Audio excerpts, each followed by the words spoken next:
બાર commerce account chapter number 2 નવું chapter શરૂ કરીએ છીએ હજી. ભાગીદારી પેઢીના વાર્ષિક હિસાબો. વાર્ષિક હિસાબો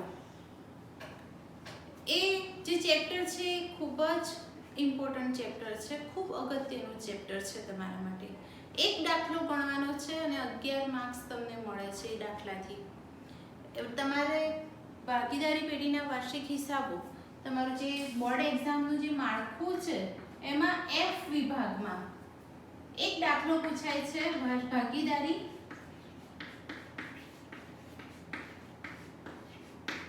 પેઢીના વાર્ષિક હિસાબો અને બીજો દાખલો પૂછાય છે કંપનીના વાર્ષિક હિસાબો.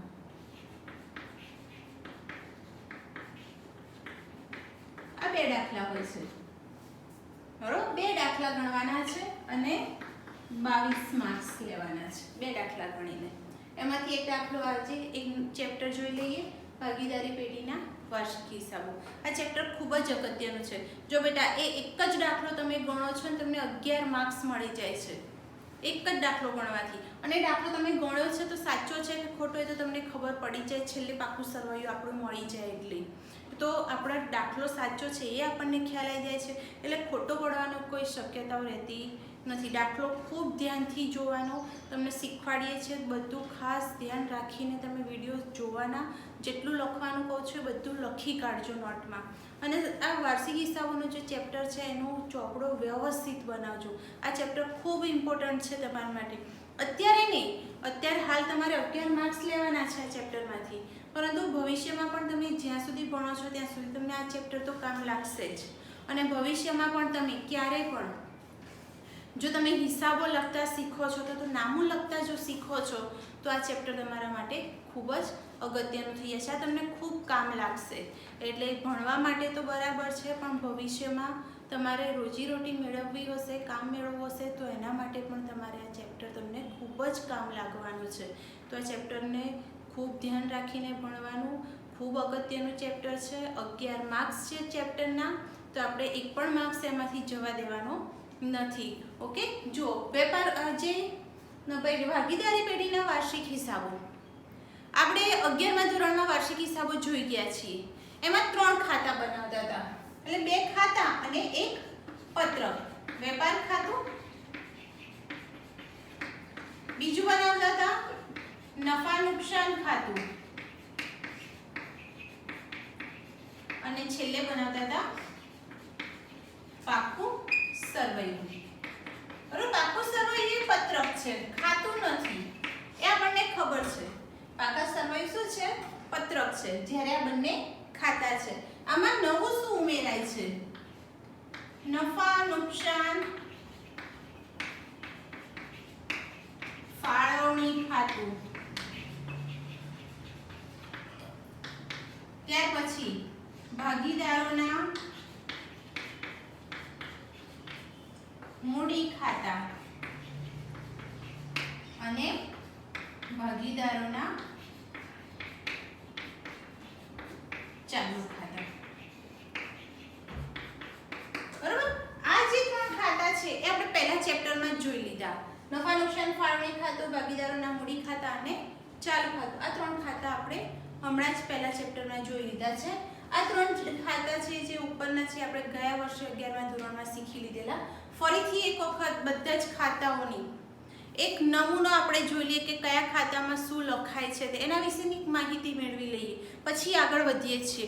ઓકે, અને જોઈ લઈએ આપણે પહેલું વેપાર ખાતું કેવી રીતે બનાવવામાં આવે છે અને એમાં કઈ એન્ટ્રી કાચા સરવૈયાની કેવી રીતે કરવાની હોય છે આપણે પહેલા જોઈ લઈએ. ઓકે, જો વેપાર ખાતું જોઈ લઈએ આપણે.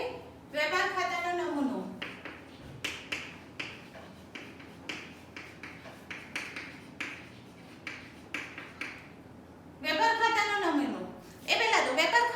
બનાવવામાં આવે છે કે વેપાર ખાતા પરથી આપણે ખરીદી કેટલી થઈ, વેચાણ કેટલું થયું, ખરીદીને લગતા ખર્ચા કેટલા છે, ઉત્પાદન ખર્ચા કેટલા છે, આખરનો સ્ટોક કેટલો છે, આ બધું આપણે જાણી શકીએ છીએ. એ સિવાય આપણને વેપાર ખાતા પરથી આપણને કાચો નફો અથવા તો કાચી ખોટ મળે છે. ઓકે, તો જો વેપાર ખાતું કેવી રીતે બનાવવાનું હોય છે, ધારો કે ભાગીદાર A અને B ની ભાગીદારી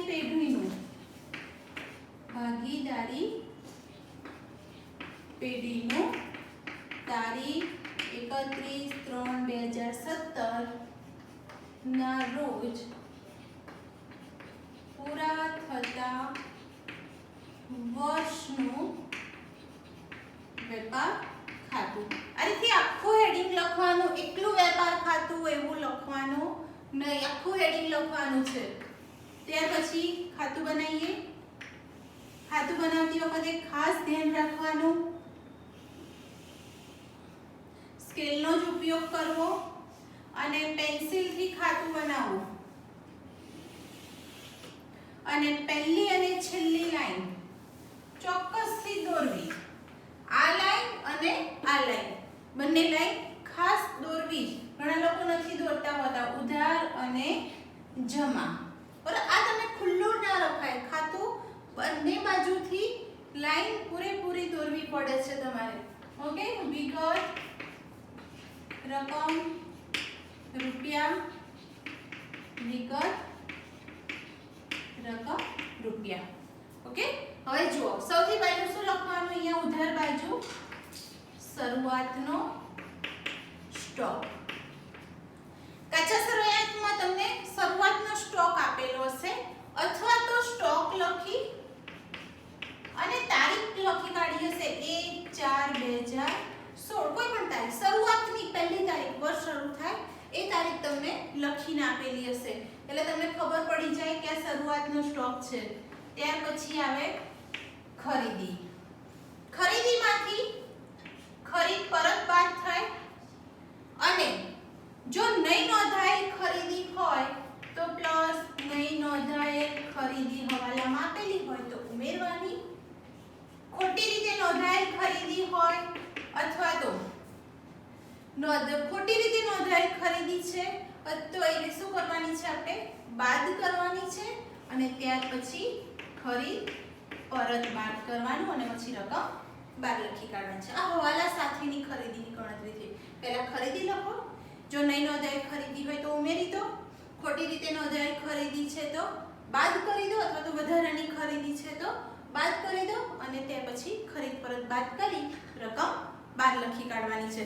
આ લખાઈ જાય ત્યાર પછી ખરીદીને લગતા ખર્ચા. ખરીદીને લગતા ખર્ચા. ખરીદીને લગતા ખર્ચામાં મજૂરી, આયાત જકાત, ઓક્ટ્રોય,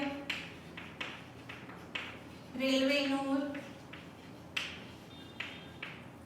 આ બધાની. ત્યાર પછી આવક માલ ગાડા ભાડું. આવક માલ ગાડા ભાડું આ બધું શેમાં લખાય છે? ખરીદીને લગતા ખર્ચામાં. જો આ બધું તમને ખ્યાલ આવે, આયાત જકાત, ઓક્ટ્રોય, રેલવેનું, આવક માલ ગાડા ભાડું આ બધું બરાબર. મજૂરી, જો મજૂરી નફા નુકસાન ખાતામાં આવે છે ને મજૂરી વેપાર ખાતામાં આવે છે તો ઘણી વખત પ્રશ્ન થતો હોય છે કે મજૂરી ક્યાં લખવી?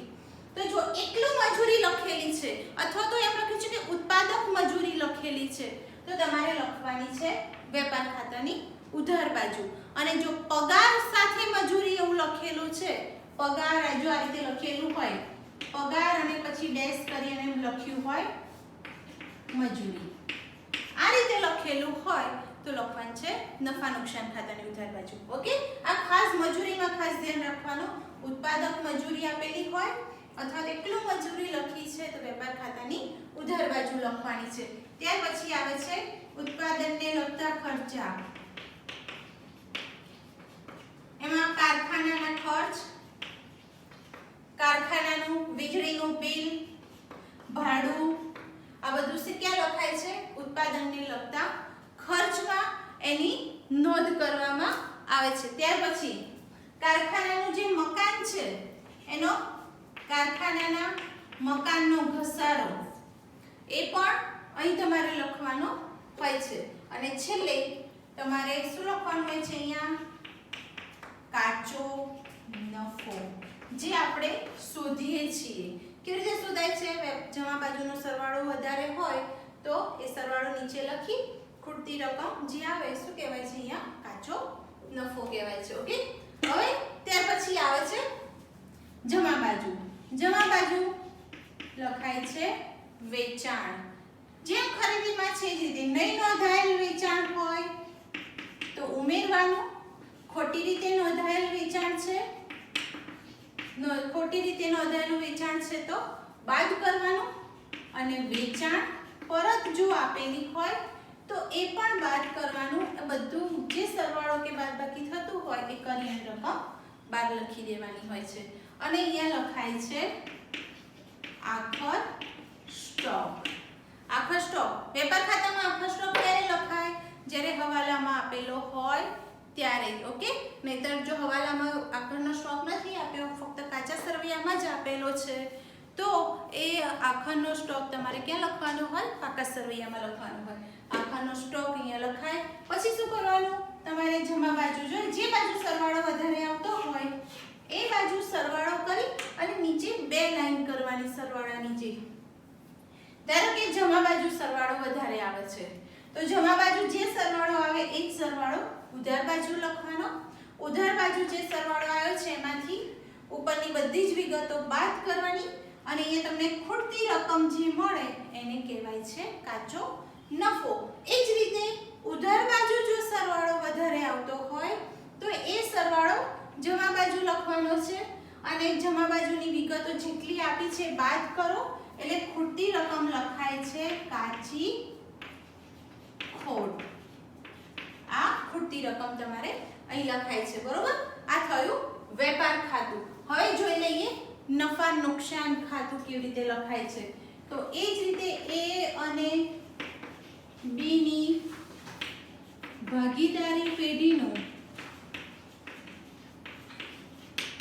તારીખ 31/3/2017 ના રોજ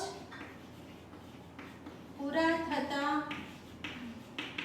વર્ષનું નફા નુકસાન ખાતું. ઓકે, આ રીતે આખું હેડિંગ જે રીતે વેપાર ખાતામાં લખીએ છીએ એ રીતે આખું હેડિંગ લખવાનું છે તમારે. ખાતું બનાવવાનું.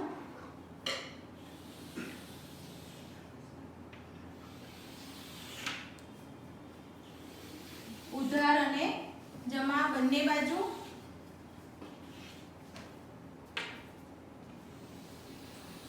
ખાતું પૂરેપૂરું આખી લાઈન દોરવાની છે. આમાં પણ જો તમે અહીંયા જ્યારે આખી લાઈન છેલ્લી લાઈન આખી દોરી દેવાની. ઉધાર અને જમા. ઓકે, જો વિગત રકમ રૂપિયા, વિગત રકમ રૂપિયા. આ રીતે જ્યારે આપણે નફા નુકસાન ખાતું બનાવતા હોઈએ છીએ ત્યારે નફા નુકસાન ખાતામાં સૌથી પહેલું લખાય છે જો ઉધાર બાજુ પહેલી લાઈનમાં લખાય કાચી ખોટ. એ ક્યાંથી લાવીએ આપણે? વેપાર ખાતેથી લાવેલી હોય કાચી ખોટ. અહીં જે આપણે કાચી ખોટ શોધીએ છીએ ત્યાં કે અહીં જમા બાજુ લખી છે, નફા નુકસાન ખાતામાં ઉધાર બાજુ લખાય. અને અહીં કાચો નફો ઉધાર બાજુ લખ્યો છે, નફા નુકસાન ખાતામાં લખાય છે જમા બાજુ કાચો નફો વેપાર ખાતેથી લાવ્યા તે. ઓકે, જે હોય કાચો નફો હોય અથવા તો કાચી ખોટ હોય, જે પણ આપેલું હોય બેમાંથી કોઈ એક જ હોય તો બેમાંથી જે હોય તે તમારે પહેલા લખી કાઢવાનું. ત્યાર પછી ઉધાર બાજુ તમામ પ્રકારના ખર્ચા, પછી વહીવટી ખર્ચા હોય, ઓફિસ ખર્ચા હોય, નાણાકીય ખર્ચા હોય કે નુકસાન હોય, કંઈ પણ હોય એ બધું જ ક્યાં લખવાનું? ઉધાર બાજુ. એટલે કે આ જે ખર્ચાઓ લખો છો તે એમાં પગાર છે, મજૂરી છે, ભાગીદારને તમે બોનસ આપો છો, કર્મચારીને બોનસ આપો છો, કર્મચારીને તમે કમિશન આપો છો, ત્યાર પછી વીજળીનું બિલ છે, ટેલિફોનનું બિલ છે, તે એવા કોઈ પણ પરચુરણ ખર્ચા છે.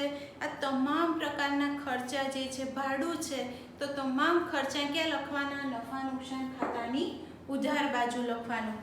એ સિવાય બીજું નુકસાન, મિલકતોના વેચાણથી તમને જે નુકસાન થાય છે એ નુકસાનની રકમ પણ તમારે નફા નુકસાન ખાતાની ઉધાર બાજુ લખવાની હોય છે.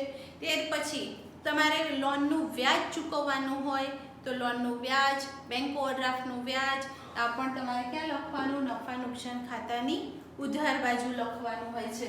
તમારે એક વિગત ખાસ યાદ રાખવાની છે, દર વખતે દરેક દાખલામાં લગભગ હોય જ છે કે ગાલખાદ, બરોબર? ગાલખાદ નો જ્યારે પહેલી ગાલખાદ લખાય કાચા સરવૈયાની, એમાં પ્લસ ગાલખાદ હવાલાની હોય એ ઉમેરાય અને કાચા સરવૈયાની પહેલા કાચા સરવૈયાની ગાલખાદ લખી અને એમાં હવાલાની ગાલખાદ ઉમેરાય છે. ત્યાર પછી ગાલખાદ અનામત કાચા સરવૈયાની હોય બાદ કરવાની અને ગાલખાદ અનામત હવાલાની હોય તો ઉમેરવાની. ઓકે, આ ખાસ ધ્યાન રાખવાનું. આ તો દરેક દાખલામાં હોય જ છે તમારે. ત્યાર પછી દેવાદાર પર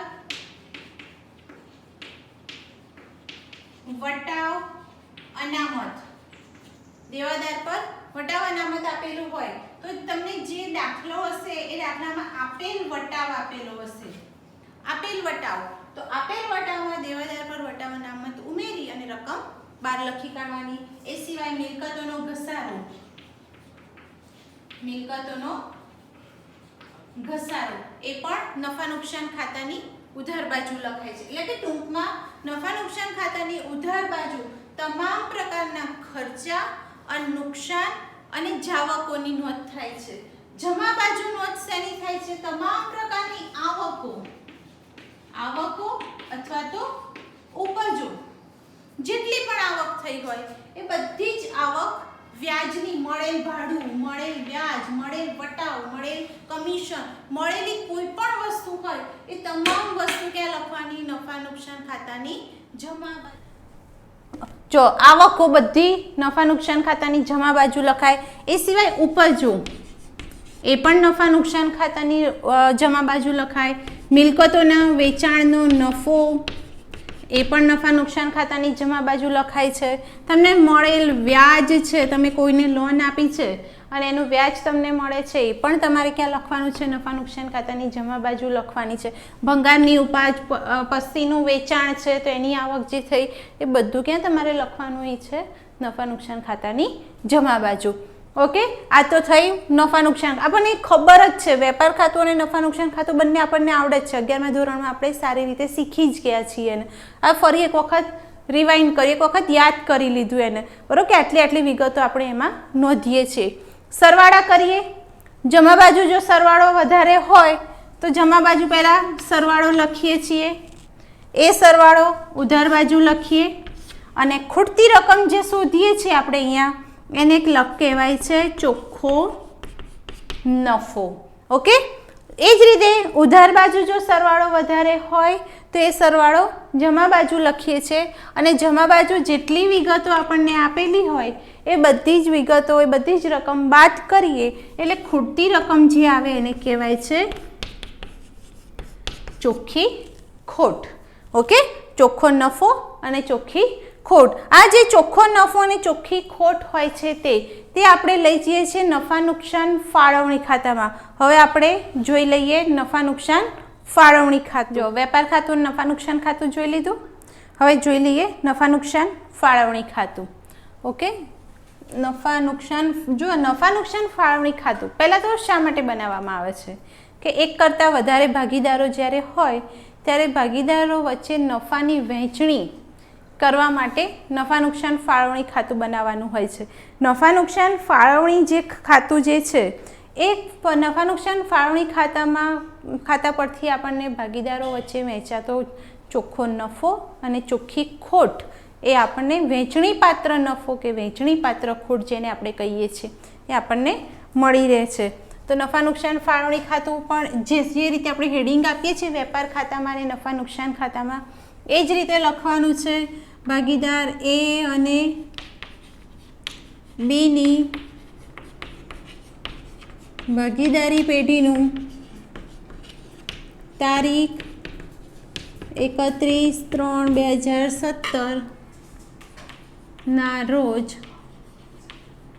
પૂરા થતા વર્ષનું નફા નુકસાન ફાળવણી ખાતું. ઓકે, આ રીતે પૂરું હેડિંગ આપવાનું છે. બનાવી દઈએ નફા નુકસાન ફાળવણી ખાતું. નફા નુકસાન ફાળવણી ખાતું એ નફા નુકસાનનો જ એક ભાગ કહેવાય છે, એવું આપણે પહેલા ચેપ્ટરમાં જોયું હતું. એના પરથી વહેંચણી પાત્ર નફો કે નુકસાન જાણી શકીએ છીએ. ઉધાર અને જમા. બરાબર, આ તો આપણને આવડે જ. ડાબી બાજુ ઉધાર બાજુ, જમણી બાજુ જમા બાજુ કહેવાય છે. વિગત રકમ રૂપિયા, વિગત રકમ રૂપિયા. ઓકે, જો સૌથી પહેલાં આપણે નફા નુકસાન ખાતામાં ચોખ્ખો નફો અને ચોખ્ખી ખોટ આપણને મળી છે. તો જો ચોખ્ખો નફો હોય છે તો નફા નુકસાન ફાળવણી ખાતામાં લખાય છે.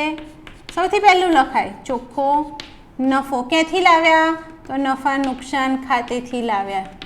બરોબર. અને જો ખોટ હોય તો ઉધાર બાજુ લખાય ચોખ્ખી ખોટ. ક્યાંથી લાવ્યા? નફા નુકસાન ખાતેથી લાવ્યા. ઓકે, પહેલાં ચોખ્ખો નફો અને ચોખ્ખી ખોટ લખાય છે. ત્યાર પછી ઉધાર બાજુ શું લખાય? મૂડી પર વ્યાજ. ભાગીદારોની મૂડી પર વ્યાજ. જે ભાગીદાર એ અને બી છે, બંને ભાગીદારોની મૂડીનું વ્યાજ અહીં લખાય છે ઉધાર બાજુ.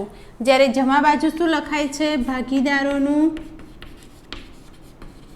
ભાગીદારોના ઉપાડ પર વ્યાજ. ઉપાડ પર વ્યાજ. ભાગીદાર એ અને બી એમનો જે ઉપાડ હોય એનું વ્યાજ લખાય છે ફાળવણી ખાતામાં જમા બાજુ. ત્યાર પછી જો ચાલુ ખાતું બનાવેલું હોય તો ચાલુ ખાતાની જમા બાકીનું વ્યાજ અહીંયા ઉધાર બાજુ લખાય. ભાગીદારના ચાલુ ખાતાની જમા બાકીનું વ્યાજ. જમા બાકીનું વ્યાજ. પછી ભાગીદાર એ કે બી જે હોય એનું જમા બાકીનું વ્યાજ લખવાનું ઉધાર બાજુ. અને જમા બાજુ શું લખવાનું? ભાગીદારના ઉધાર બાકીનું વ્યાજ. ભાગીદાર એ અને બી જે હોય તે એનું લખવાનું જમા બાજુ. ઉધાર બાકીનું વ્યાજ જમા બાજુ લખવાનું, જમા બાકીનું વ્યાજ ઉધાર બાજુ લખવાનું. ત્યાર પછી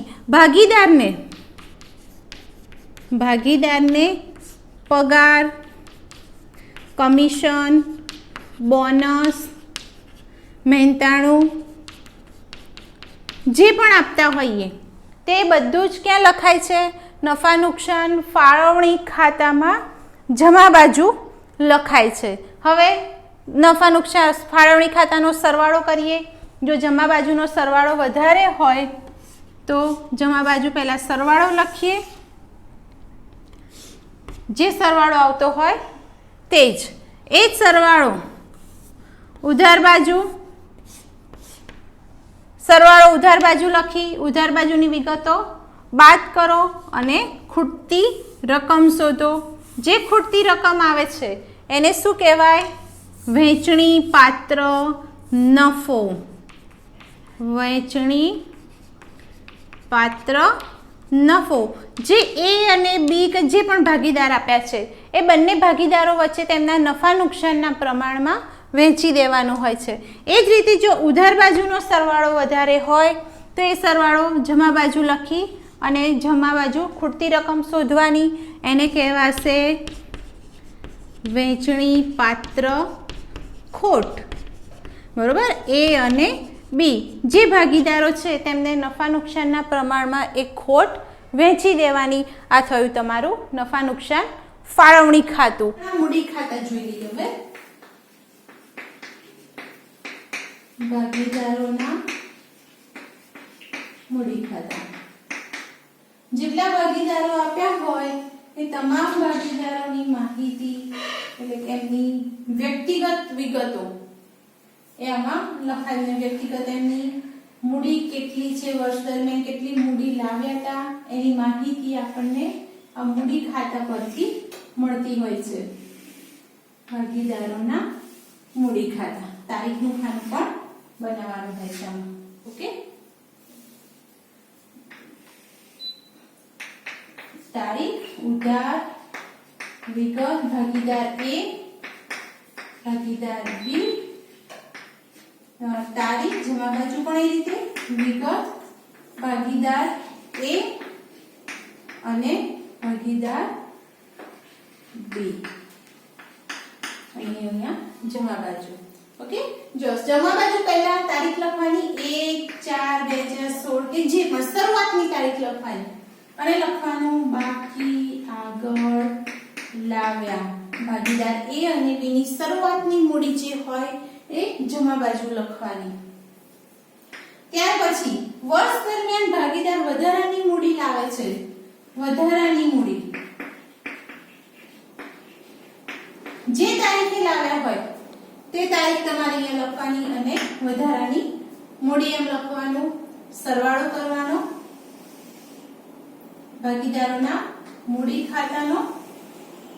જમા બાજુ સરવાળો વધારે હોય, જમા બાજુ પહેલા સરવાળો કરો, જે સરવાળો આવે છે તે સરવાળો લખો ઉધાર બાજુ અને ખૂટતી રકમ લખો બાકી આગળ લઈ ગયા. છેલ્લી તારીખ 31/3/2017, 1/4/2016 વર્ષ શરૂ થાય છે તો 31/3/2017 વર્ષ પૂરું થઈ જાય, બરાબર. એટલે બાકી આગળ લઈ ગયામાં લખવાનું 31/3/2017 ખૂટતી રકમ તમે અહીંયા લખો અને અહીંયા તમને જે મૂડી મળે છે એ પાકા સરવૈયામાં ભાગીદારોની મૂડી તરીકે તમારે દર્શાવવાની હોય છે.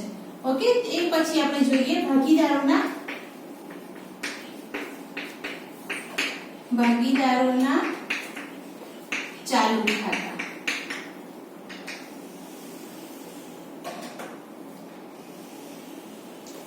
દાખલામાં તમને ચાલુ ખાતાની બાકી આપેલી હોય તો ભાગીદારોના ચાલુ ખાતા તમારે બનાવવાના રહેશે.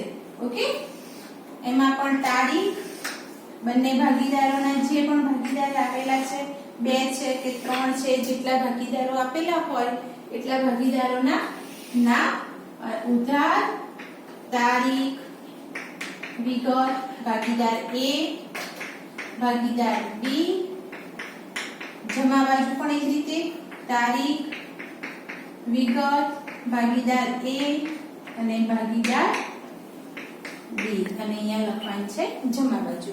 ઓકે, આ રીતે લખાઈ ગયું. હવે જો ચાલુ ખાતાની ઉધાર બાકી પણ હોઈ શકે અને ચાલુ ખાતાની જમા બાકી પણ હોઈ શકે. જો જમા બાકી આપેલી હોય તો તારીખ અહીંયા તમારે શરૂઆતની લખી અને લખવાનું બાકી આગળ લાવ્યા. જે ભાગીદારની જમા બાકી આપી છે એ ભાગીદારના ખાનામાં જમા બાજુ લખવાનું બાકી આગળ લાવ્યા. જે ભાગીદારની ઉધાર બાકી આપેલી છે એની ખાતામાં ઉધાર બાજુ લખવાનું બાકી આગળ લાવ્યા.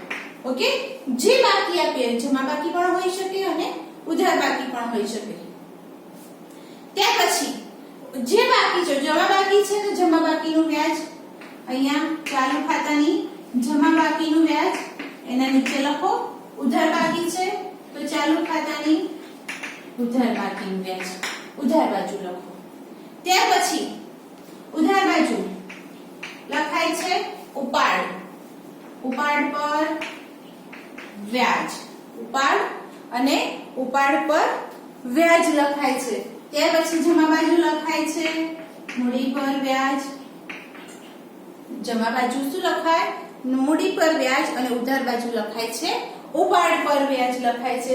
ત્યાર પછી ભાગીદારોને પગાર, બોનસ, કમિશન, મહેનતાણું જે પણ આપીએ છીએ એ બધું જ ક્યાં લખવાનું? અહીં જમા બાજુ લખવાનું રહેશે તમારે.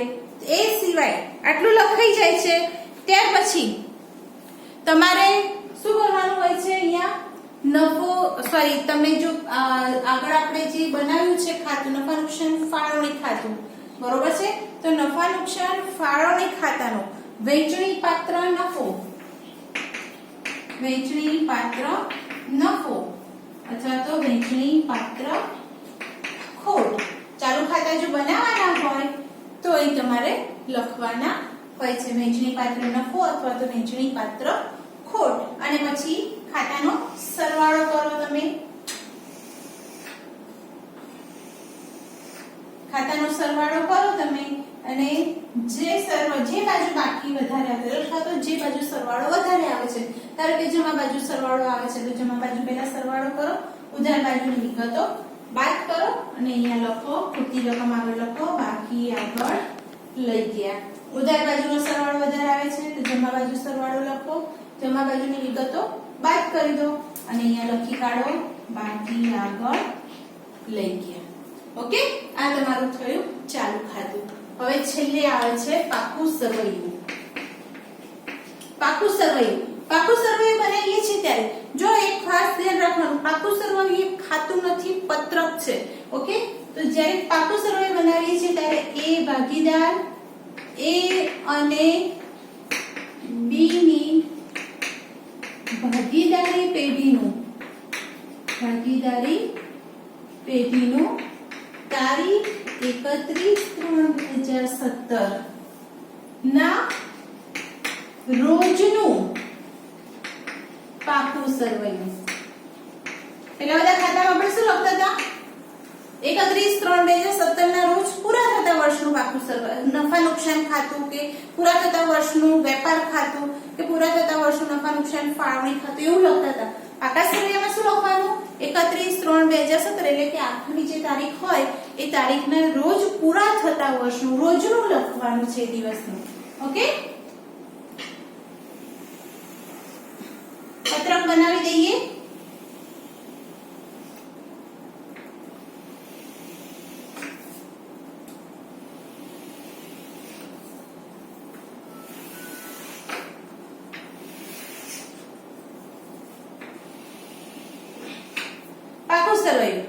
પાકું સરવૈયું તમે બનાવો. અહીંયા લખાય છે મૂડી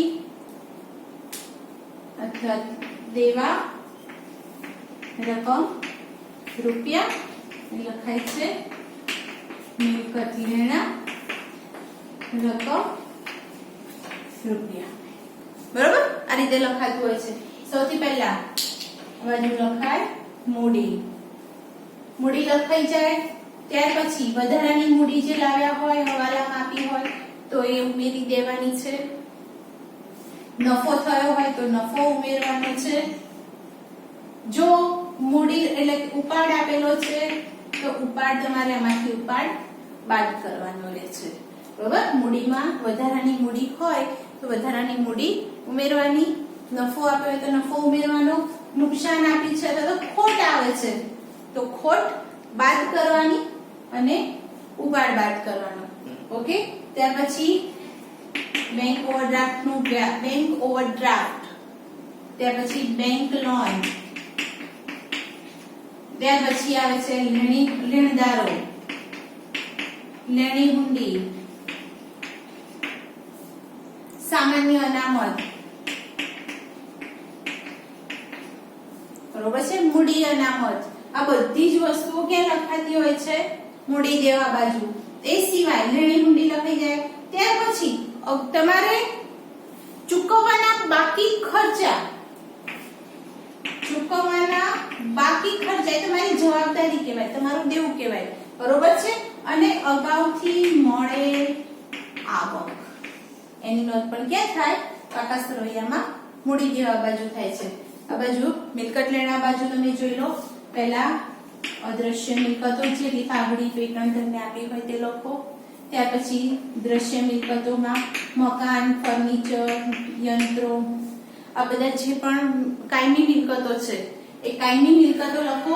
જો તમને હવાલામાં ઘસારો બાદ કરવાનો આપેલો હોય તો ઘસારો બાદ કરી અને પછી ચોખ્ખી રકમ તમારે બહાર લખવાની. ત્યાર પછી લખાય છે રોકાણો, રોકાણો લખવાના હોય છે. રોકાણો લખાઈ જાય ત્યાર પછી ચાલુ મિલકતો લખવાની. ચાલુ મિલકતોમાં દેવાદારો ખાસ, કેમ કે એમાં હવાલો હોય જ છે આપણે, તો કેવી રીતે લખાય છે? એમાં દેવાદારો પહેલા લખાય, એમાંથી બાદ, એ બધું બાદ કરવાનું. દેવાદારો એમાંથી બાદ ઘલખાદ. હવાલામાં જે આપ્યું હોય બધું જ અહીંયા બાદ કરી દેવાનું. બાદ ઘલખાદ અનામત, બાદ દેવાદાર પર વટાવ અનામત. આ બધું જ બાદ કરી અને છેલ્લે રકમ બાદ લખાતી હોય છે. બરાબર. રોકડ શિલ્લક, બેંક શિલ્લક એ પણ નફા પાકા સરવૈયામાં લખાતું હોય છે. ત્યાર પછી લખાય છે આખર સ્ટોક. તમને કાચા સરવૈયામાં એટલું આપેલો હોય આખર સ્ટોક તો અહીં લખવાનો, ફક્ત હવાલામાં આપેલો હોય તો પણ અહીં તો લખવાનું જ. વેપાર ખાતામાં જમા બાજુ પણ લખવાનું. હવાલામાં આપેલો હોય તો 2 વખત લખવાનું આવે. પાકા સરવૈયામાં મિલકત લેણા બાજુ લખવાનું આવે, વેપાર ખાતાની જમા બાજુ લખવાનું હોય છે. બરોબર. આ થયું તમારું પાકું સરવૈયું. હવે પાકા સરવૈયામાં તમે સરવાળો કરો છો ત્યારે બંને બાજુ સરવાળો સરખો હોય. હા, એક વસ્તુ જો રહી ગઈ, ચાલુ ખાતાની ઉધાર બાકી. બરોબર.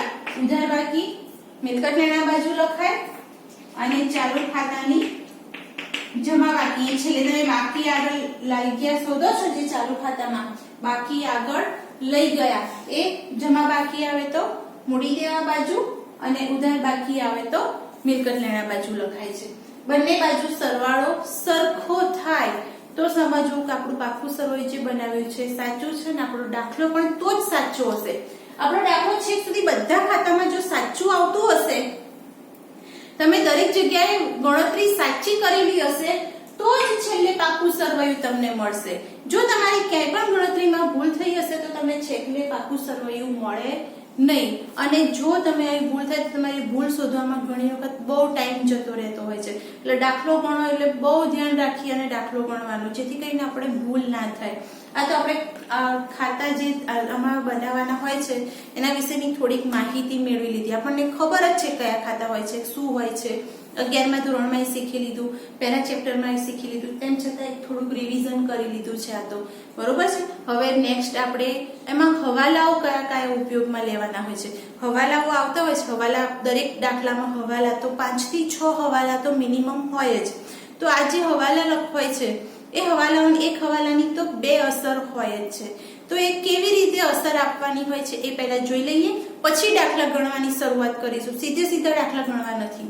ઓકે. તો આપણે નેક્સ્ટ આપણે હવાલા જોઈ લઈશું કે હવાલા જે આપેલા હોય છે એની કઈ અસર આપી હોય તો કેવી રીતે એની અસર, કયા હવાલા છે તેની અસર કેવી રીતે આપવી આપણે નેક્સ્ટ વિડીયોમાં જોઈશું. ઓકે. Thank you.